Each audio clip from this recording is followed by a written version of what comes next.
Acompaña Andrés Guilarte, analista político. Bienvenido a Voz News. Muchas gracias por tenerme. Gracias a ti por acompañarnos y Andrés, vamos a empezar con esto. El electorado ya habló en noviembre pasado, pero la preocupación de los simpatizantes ante la clara radicalización del partido los deja aún mal parados para las elecciones de medio término. ¿Crees que esto es así? ¿Y qué pasa que no encuentran su eje para volver a arrastrar a sus simpatizantes tradicionales? No estoy hablando de los nuevos, estoy hablando de los de siempre. Sí, bueno, Verónica, fíjate, hay varias cosas que tener aquí en cuenta. Primero que nada, sí, ganamos en noviembre el Partido Republicano, pero ya han pasado 9 meses desde que ganamos. Y algo que sabemos en política, y sobre todo en política americana, es que a veces cada semana parece que cambió el mundo, ¿no? Y sobre todo con lo que estamos viendo con la nueva administración, Trump simplemente está cambiando el sistema desde sus fundaciones. ¿Cuál es el problema que tenemos? Que el Partido Demócrata realmente, y es un problema para los demócratas, pero el Partido Demócrata no sabe dónde está parado, porque ¿qué es lo que sucede? La generación del Partido Demócrata, que ha sido la élite en los últimos años, perdió con Donald Trump en 2016 cuando nadie se lo esperaba. Era la bandera del Partido Demócrata, que era Hillary Clinton, terminó perdiendo contra Donald Trump. Ganaron en 2020, pero no supieron usar esa victoria para realmente ver de que eso fue simplemente una excepción a la regla y de que terminaron perdiendo peor el año pasado. ¿Cuál es el problema aquí? Que no tienen realmente, no solamente un liderazgo enfrente de ellos, sino que es que la clase de consultores, lo que llamó esa generación de consultores, que han venido dándole consejos al Partido Demócrata durante muchos años, ya han perdido el sentido de la realidad.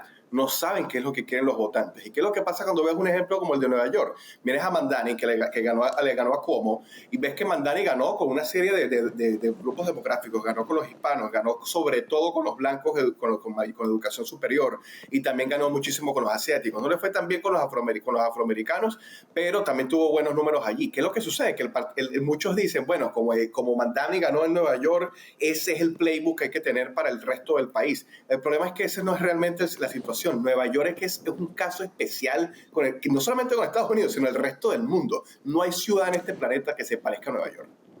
¿Y qué tanto afectan este tipo de figuras? Tú mismo estabas nombrando a Mandani. Alexandria Ocasio-Cortez es otra de ellas. ¿Crees que están afectando la salud del mismo partido? Repetimos lo mismo, ¿no? La diferencia entre el votante tradicional del Partido Demócrata y lo que son estos nuevos personajes.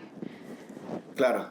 Fíjate, cuando hablamos de lo que es lo tradicional del Partido Demócrata, que es un problema que realmente tienen ellos, y por eso Donald Trump tuvo tantos números mejores con el Bronx, por ejemplo, ganando mucho más afroamericanos hispanos de lo que había, ganando en Georgia, ganando en muchas otras partes del país, incluso en Los Ángeles, hay condados en Los Ángeles, con todo lo que pasó y lo que sigue pasando, donde Donald Trump tuvo mejores números que lo que haya tenido hasta el momento. Y uno de los mejores datos fue un estudio que hizo el New York Times, más allá de que es el New York Times, ese estudio estuvo muy bueno, de que más de 3,000 de los 3,000 condados que tiene el país, más del 75% de ellos se han movido hacia el Partido Republicano desde el 2016. Y aquí está el problema realmente, Verónica, con los demócratas, que durante muchísimas décadas ellos han asumido, ni siquiera trabajado, asumido que el voto hispano y afroamericano iba siempre a votar demócrata. En política y en campañas hay dos tipos de personas: hacer el turnout, hacer a que las personas vayan a votar, y hacer el persuadir a las personas para votar. Ellos siempre asumieron de que los hispanos y los afroamericanos no habían que persuadirlos, no había que convencerlos, sino simplemente decirles, ve a votar.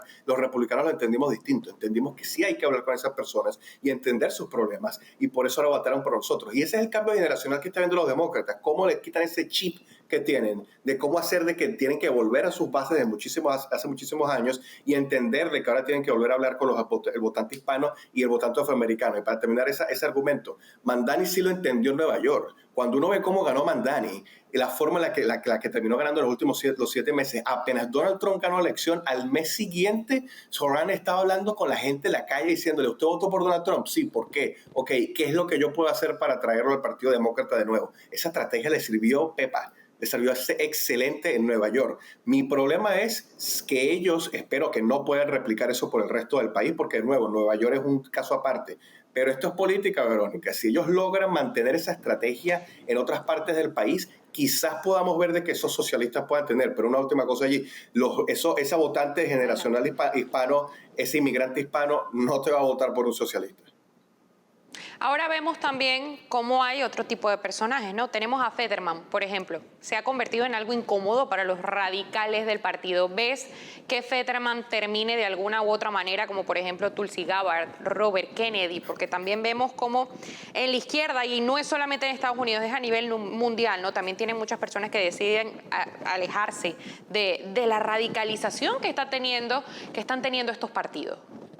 Sí, el tema con Fetterman es que a veces me da la impresión de que en cualquier momento no solamente es que va a dejar de estar con el Partido Demócrata, sino que se va a dedicar a otra cosa. A veces parece que es que no le interesa tanto el cargo, la política que tiene. Recordemos que Fetterman es un caso muy especial, él ha pasado por mucho, ha tenido muchos problemas de salud y problemas mentales, pero creo que si lo vemos al final del día, él va a terminar moviéndose de una u otra forma, al menos al medio, siendo un independiente, como tú bien lo mencionas, con Gabbard y con Kennedy, que antes de irse al Partido Republicano, ellos realmente se les consideraba independientes o huérfanos del Partido Demócrata, pero no consideraría que eso va a ser un caso que se va a replicar de muchísimos demócratas por el resto del país. Creo que de nuevo Fetterman es una excepción al caso, un caso muy particular de cosas que le han pasado, pero el tema es que él es de Pensilvania. Quizá a los demócratas no les interesaría tanto si fuese un senador de California. Bueno, California es mucho más demócrata, pero que en Pensilvania pierdan un senador, que él llegase a decir, ahora me vuelvo independiente, eso quizás haga que algunos votos se vuelvan independientes también, o que los sigan, o que se vuelvan republicanos. Los demócratas no se pueden permitir realmente perder ese estado de la misma forma en la que ya lo hicieron, porque es un estado péndulo, por supuesto. Interesante que es la política. Muchas gracias, Andrés Gilarte, analista político, por acompañarnos en Voz News. Muchas gracias a ustedes, un abrazo.